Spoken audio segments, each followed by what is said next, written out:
Happy Friday, everybody. Mo Salah for another 2 years. It's 10 years of Salah that we're going to see at Liverpool. He's going to be wearing the red.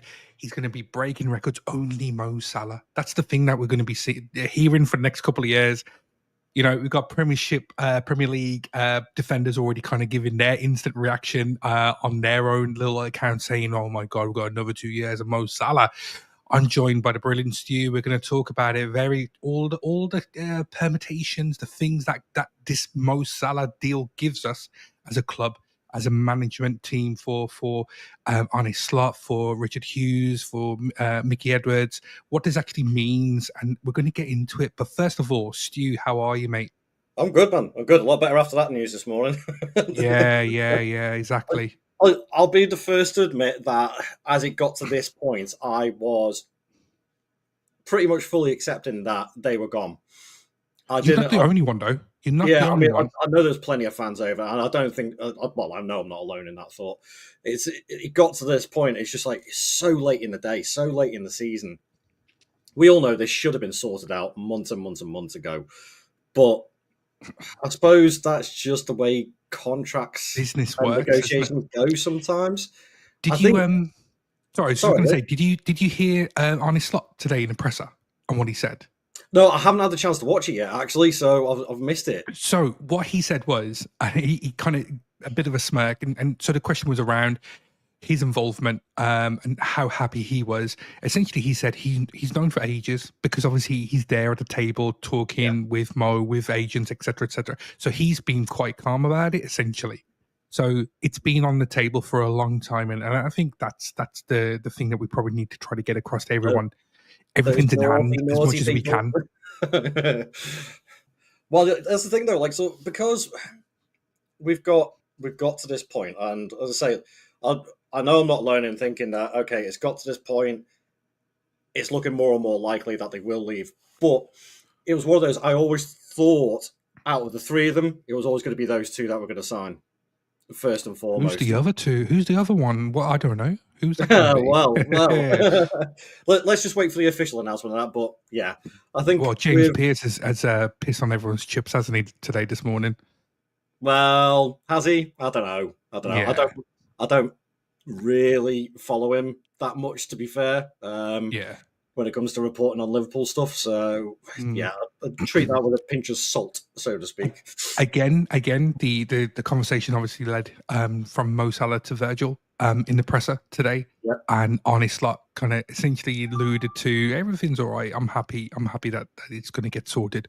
So that's just another thing in the pipeline. I did read a comment this morning on social media that said from Slot. I don't know whether it was a little snippet out of his press conference today, saying that him and Salah had a chat a little bit earlier on in the season when he first joined, and they were talking about the contract. And Salah said something along the lines of that I want to win more trophies here. I don't want to go anywhere else. And Slot's like, well, I don't want you to go anywhere else.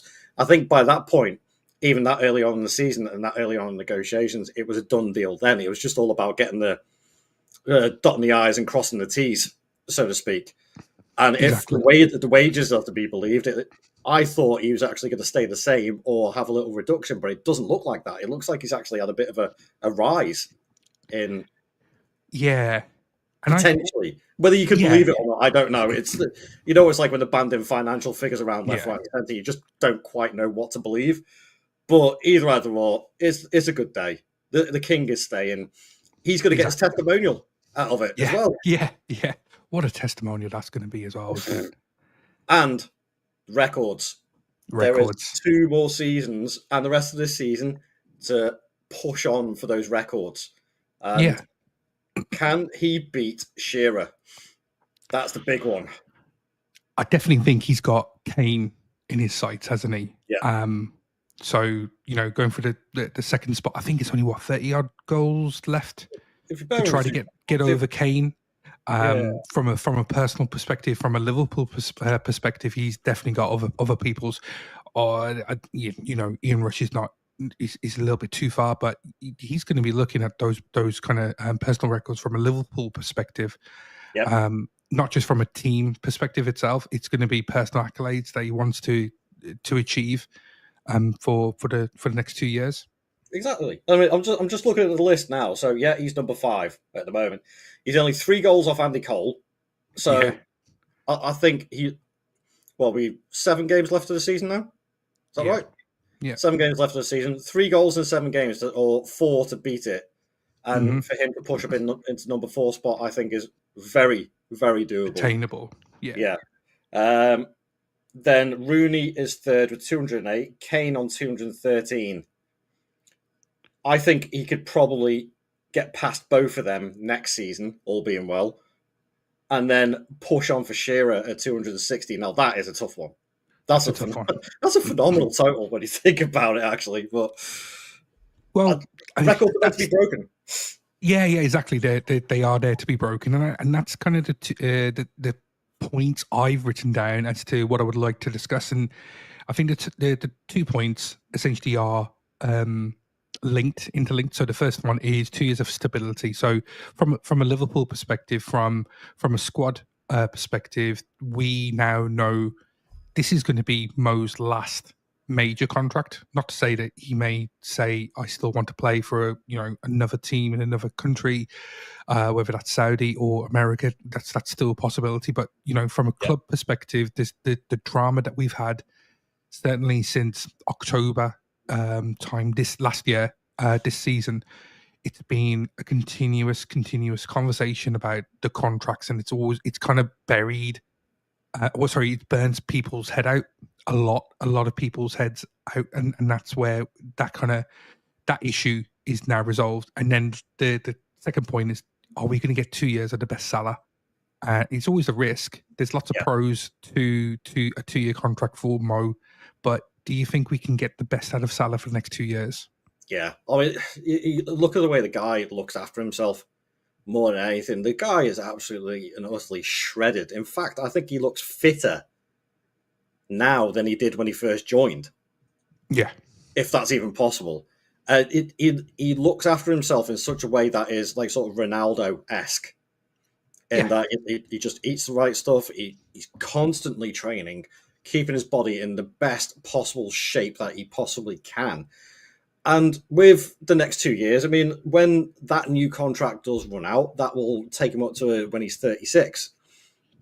So by that point, I would fully expect that he may just go and get one last payday in the sun somewhere, which I'm all right with. I'm fine. You wouldn't begrudge him. Yeah, you don't begrudge him because he's given us. He said that today, isn't he? In the announcement, he's given us his best years. Yeah. So we've maximised a relatively small fee that we paid for it. Paid Rome all those years ago. I picked up on quite an interesting quote by Melissa Reddy on Twitter, actually. Okay. I thought it was quite poignant. If I can blooming well find it. Where is it gone? While you're doing that, I think one of the things that I would love to talk about is there's so many pros to this compared to cons. I can't think of many cons. The only aspect is the risk factor of a depleting level for Mo over the next 2 years. But that's kind of there's mitigating factors behind that. If Mo does drop off, then because we've got him for another 2 years, someone would be interested in him. We can get a fee for him. Yeah, that's exactly. Like the biggest thing that you could find. If something doesn't quite work out next season, that we drop off so much, or he drops off, we can essentially cash in.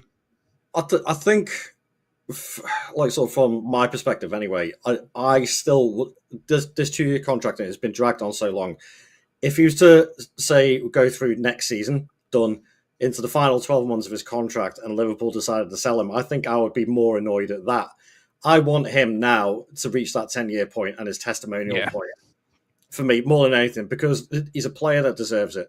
And I found this quote by Melissa Reddy. Go for it. Yeah. So when you were doing 4-hour journeys each way, 5 days a week to go to training and back via multiple buses at the age of 14, then you leave your country and everything you know at the age of 19 to move to Europe alone to make it. It matters where you find belonging, a home, appreciation, and understanding. Mo Salah staying at Liverpool and his unwavering desire to do so is more than just a professional and football-based decision. He found his place, his people, and his purpose, and so did his family, and that is ultimately him at peace. And I Absolutely. think that is Beautiful actually, words. I think that is spot on. You never heard anything about him going, "Yeah, I want to go to Saudi. I really want to go to Saudi and earn the big money." He's always reiterated, like he did earlier on in the season when he went public. He wants to say is he's happy, his family's happy. He just wants to be part of the city and the club still. So it's a win-win. I'll say I would be disappointed if after another season Liverpool decided to sell him. I think they'll let him run his contract down and he can go off into the sunset. 10 years as an absolute legend of the club. The ultimate, like, sort of, probably I would say joint king with Kenny. Yeah, he's in that conversation, isn't he? Yeah, it's a double. You got King Kenny and you got King Salah. It's a double now. You got two thrones, and I don't think there's any denying that. Not with the records that he's busted. Yeah, No chance. definitely. I definitely agree. So what this also gives us is an opportunity. Well, actually, let me just go back on the point that you were saying about, he gets to the end of the 2 years, 36. It's relatively young for someone of Salah's fitness. If he's really, really close to breaking big records in the Premier League for Liverpool and whatnot, there's nothing to say that, at the end of the 2 years, we'll say, okay, we'll give you a smaller contract, 1 year rolling contract, see how you do. Because we did that with Milner, didn't we? And we Yep. got the best and we got the most and maximized everything out of it to get the most out of Milner. We could do the same with Mo.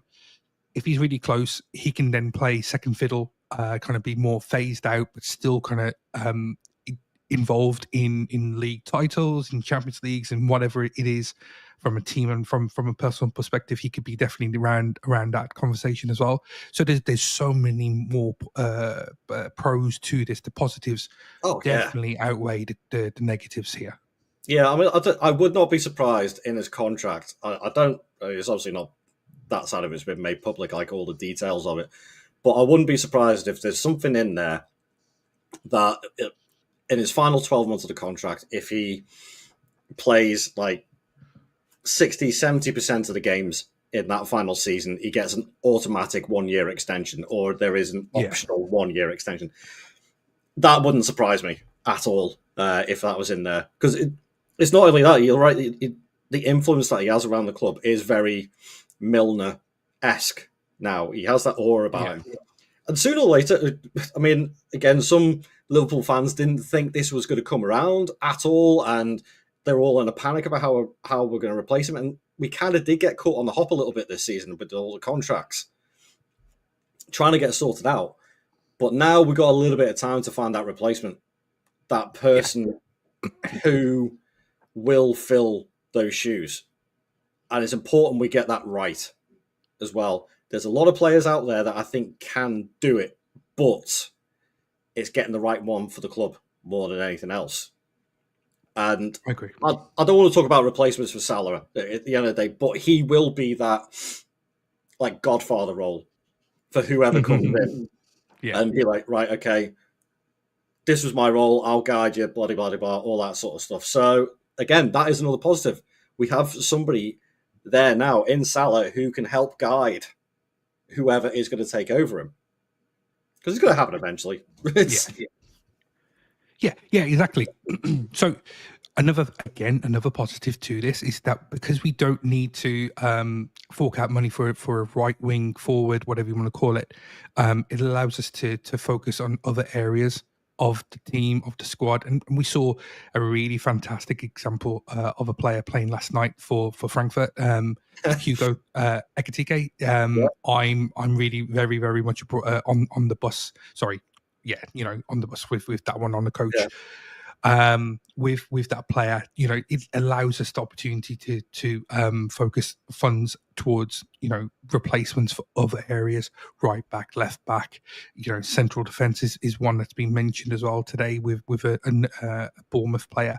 So there's definitely things that we could do again with the positives of keeping Mo, keeping Verge if that's going to be signed in the next week or so. It just allows us to do more.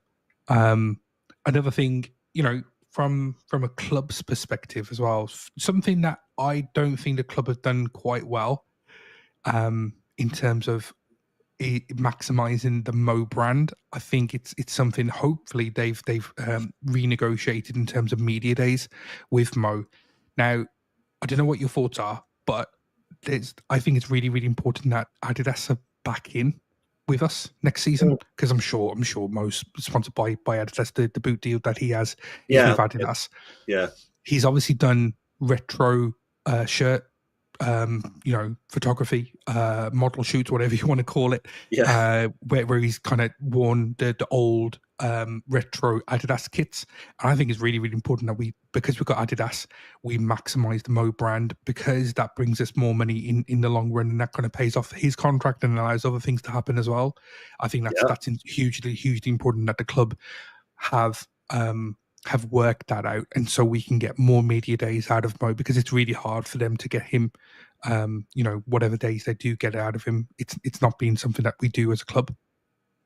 No, I think from a branding perspective, marketing perspective, and all that jazz, it is going to be hugely influential now that Adidas have come back in with what looks like is going to be an absolute peach of a kit, or three kits, if the rumours are to be believed. Those three kits look awesome, and I think having the likes of Salah signing back on is going to produce so much profit for the club that FSG are going to be licking their lips about it. The only thing that does concern me a little bit, and I haven't seen anything come out of the club about it, that a contract like this hopefully won't hamper our spending.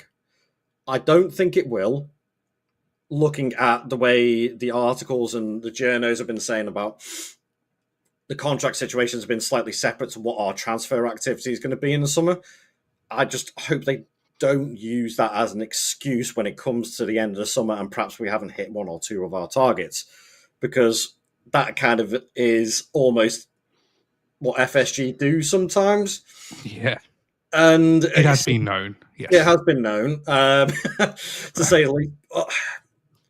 I don't want them to use it as an excuse. At the end of the day, he signed on, brilliant. We got 2 years out of him, but don't lose focus on the fact that we are still going to win the league title this season. I'm still certain about that, but we need to build on it massively, quickly, and unfortunately, it's going to be expensive. They need to accept that fact. It is going to be expensive. There is going to have to be quite a few players leaving and quite a few players coming in. That is just the way it is going to be. Yeah. And no, I agree. That's the only thing that worries me, is that FSG could turn around and go, well, we got Salah signed on and potentially Van Dijk signed on. Well, that's some of your money gone. Sorry, boys. It's like, they do have previous for that, unfortunately. Yeah, I know. On the other hand, when things have been forced, our hand has been forced in terms of Jordan Henderson going and Fabinho going. We made moves.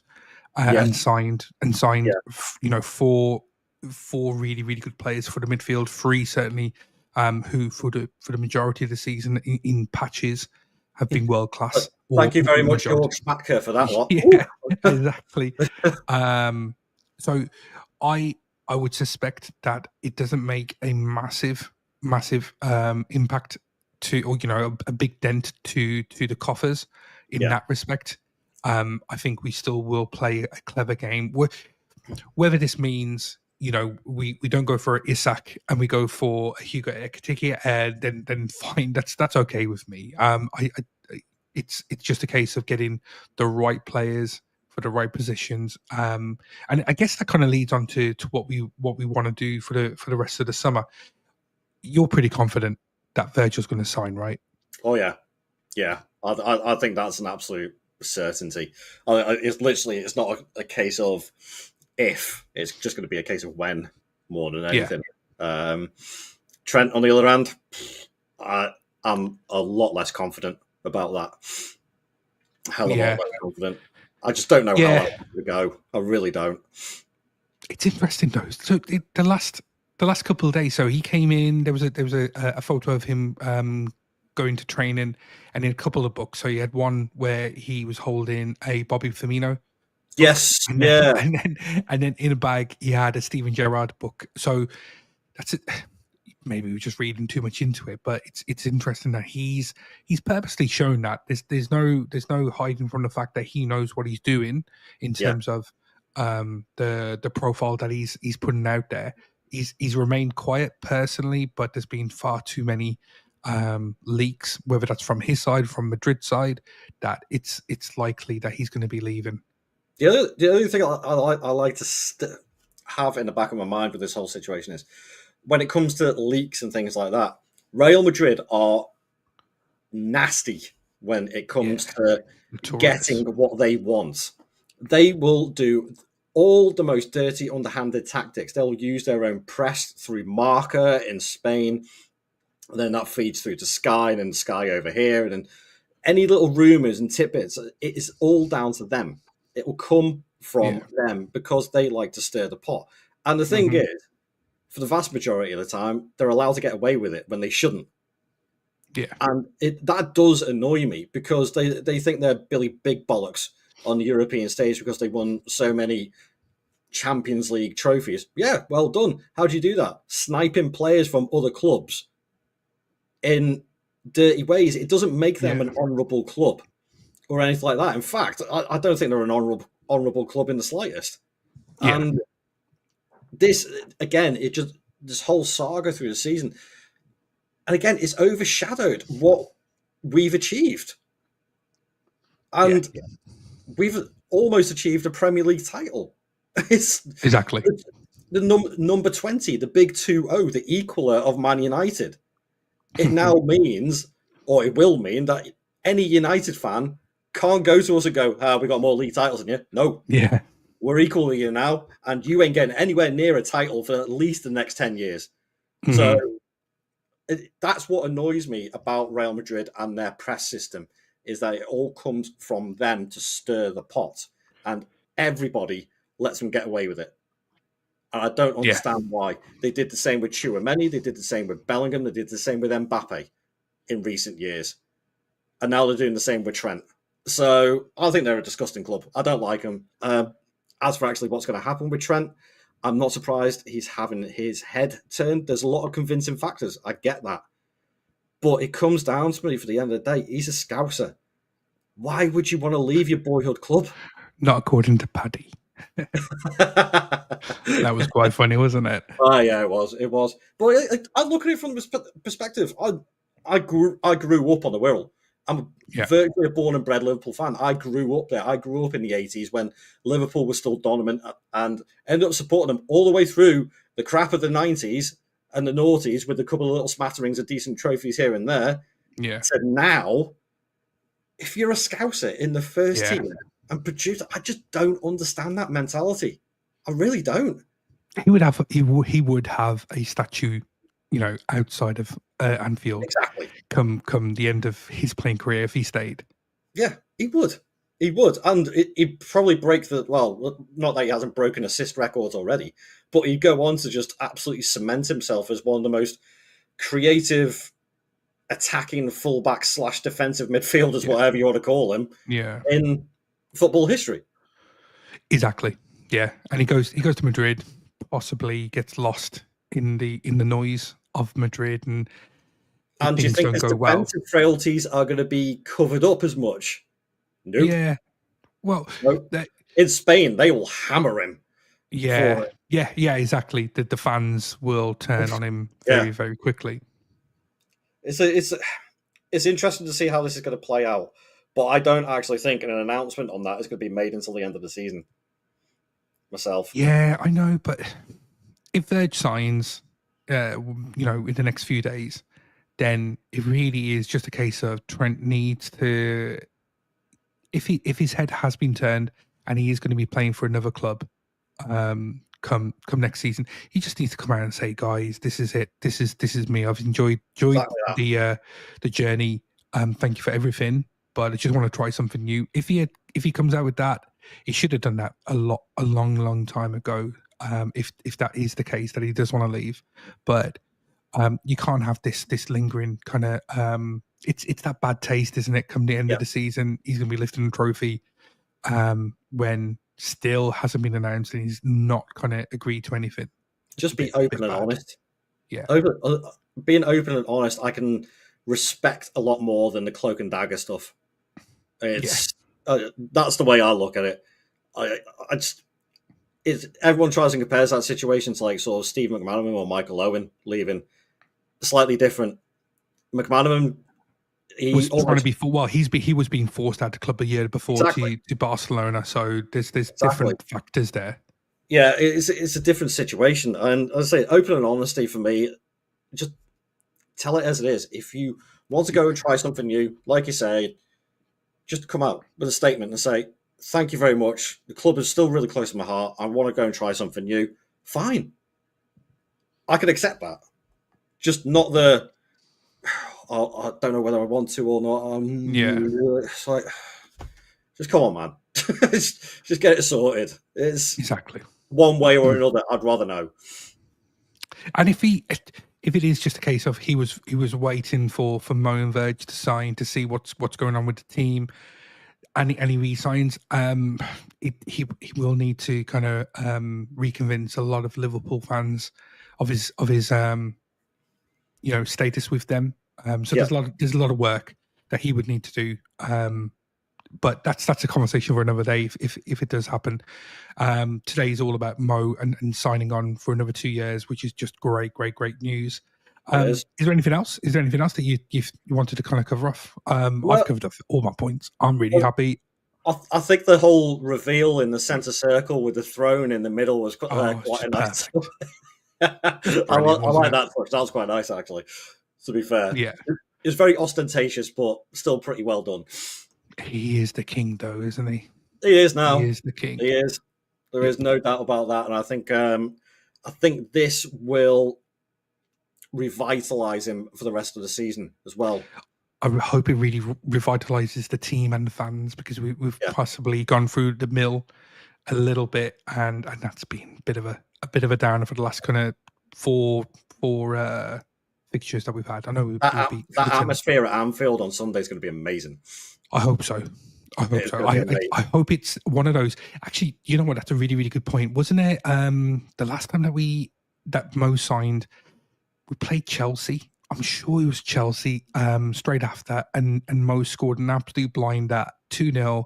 Was that the one he fired like a rocket into the top corner? Into the cup, yeah. Absolutely certain it was that. And Anfield was bouncing that day, and I'm hoping that it does the same. It has the same effect come Sunday against West Ham. We need to win. We should win. It takes us to essentially a week. We could be champions next week. Yeah. Yeah. Isn't that just scary? And you never know what happens with Arsenal. They played really well the other night, but do they want to consolidate and try to get through that fixture with Real Madrid, knowing that Madrid are going to be after them? I know in their position, that's what I would be targeting. Is going back in the Champions League and we can't win the league title, but in their position, we still have a chance at the Champions League, and they are in a very good position. So yeah, that's if I was Arsenal, that's what I'll be looking at. But that's down to them at the end of the day. Absolutely. It's all good. It's all good. Brilliant.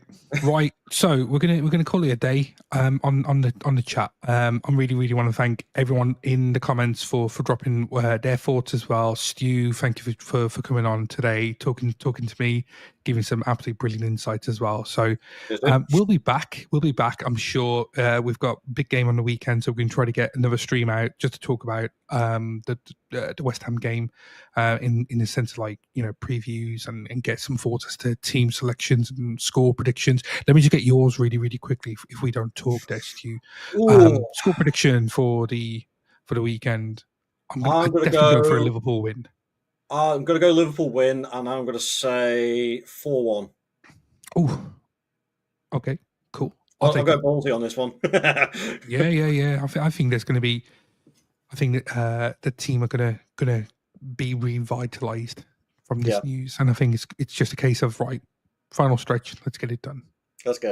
Yeah, without a doubt. But yeah, 4-1. That's what I'm going for.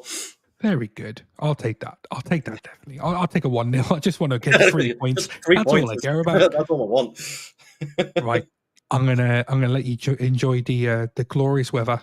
There's Oh, you. man. Get yourself out. Get everyone else that's on the streams watching. Get yourself out. It's a beautiful, beautiful day. Mo Salah is signing off for another couple of years. We're going to come back to you very, very soon. And enjoy the weekend. Good day.